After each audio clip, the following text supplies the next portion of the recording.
Hello everybody, welcome back to Mr. Davis Reads.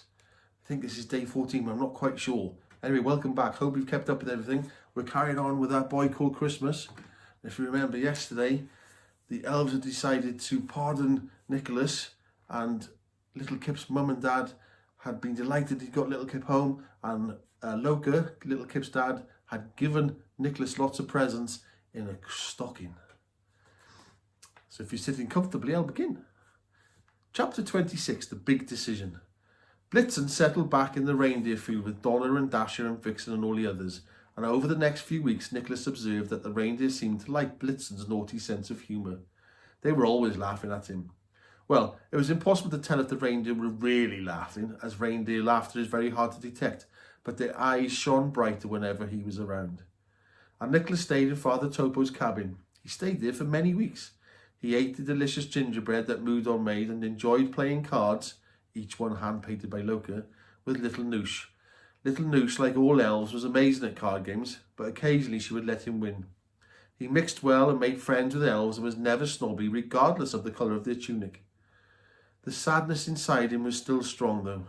He tried to remember the good side of his father. It had always been there, underneath, like the bread bright red beneath the dirt on his hat. Nicholas washed the hat and wore it, and he was determined for that the good side to live on in himself, and for him never to lose it. "I've been thinking," said Nicholas after a month in Elmham. "It's time for me to go back to the human world." "Well," Father Topo would say, "if that is what you want to do, then you should do it." And one day he even got Blitzen to fly him to Christina Naunakoponki. As he flew, he occasionally looked for his father, the way he had looked for him before. But of course there was now no father to be found. They landed on the church roof and Nicholas climbed down the tower. He spent the day among the humans. He stared in the window of the toy shop at the elf dolls that looked far too square and simple to be elves. He saw the cuddly doll of King Frederick. He saw a boy walking out with a wooden reindeer.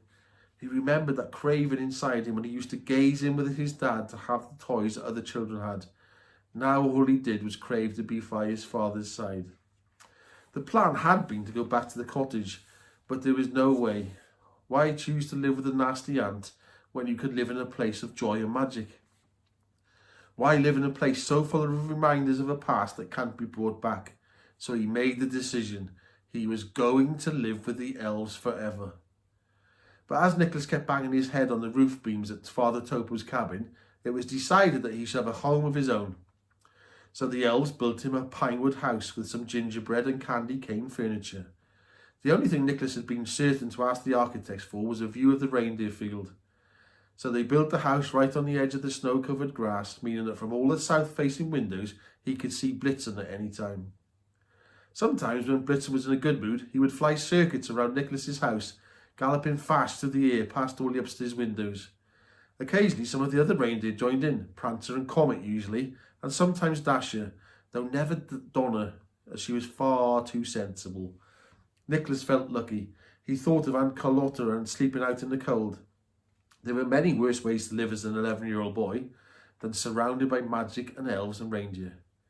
When he was 12, Nicholas was elected to the Elf Council after being nominated for election by Father Topo. Even Father Vodel supported the idea, as he knew that it would make another good front page for the Daily Snow, particularly because Nicholas was the youngest person or elf ever to be honoured in this way. Then, as Father Vodel had stepped down as elf leader to return to his media work, there was another election for the leadership of Elfhelm. Nicholas won the election by 7,983 votes, with only one elf voting against the idea. So Nicholas was now called Father Nicholas, which struck Nicholas as funny, as he was only 12 years old and clearly not a father, but that was the custom in Elfhelm. Mother Vodel, Father Vodel's much cheerier younger sister, suggested that he should have an elf name, as Nicholas sounded a bit too like Nicolis, a very disgusting troll cheese. "Yes," agreed Mother Riri. "I don't want to be reminded of mouldy cheese every time I say your name." "Oh, yes," said Mother Breer, the nervous belt maker, who had recently been appointed as a council member, following a sympathy vote in her favour after she'd been burgled by a gang of pixies. That is true. Nicholas is a very bad word. It's nearly as bad as stinky mud fungal or impossible." We must think of something else. At which point Father Topo interrupted. How about we ask Nicholas? There was only one name that came to mind. Christmas, said Nicholas. What about Christmas? Grumbled Father Vodal. It's 7 months away. No, I mean, why don't you call me Christmas? Father Christmas. All the elves sitting in the council room nodded. Why that name? Said Father Topo, toying with a biscuit. My mum and dad used to call me it when I was a little boy, because I was born on Christmas Day. It was a nickname. Father Christmas? Said Father Vodal suspiciously. Doesn't sound very memorable. I like it, said Father Topo. He munched on his biscuit, getting crumbs in his moustache. I mean, you brought little Kip back on Christmas Day, didn't you? It fits. Father Christmas. Christmas is a time of giving, said Mother Riri, and you yourself were a gift, a human gift. Nicholas felt memories flooding back. A tear rolled down his cheek. Father Christmas. He remembered those early Christmases when his parents had both been alive and they'd gone to sing carols in the town square at Christinankapunki. He remembered the joy of that later Christmas when his father had shown him the sleigh he'd been building and hiding in the forest. Even the turnip doll had been special at the time. He smiled, wiping away that happy tear, and sounded the name over in his mind. I think Father Christmas is perfect.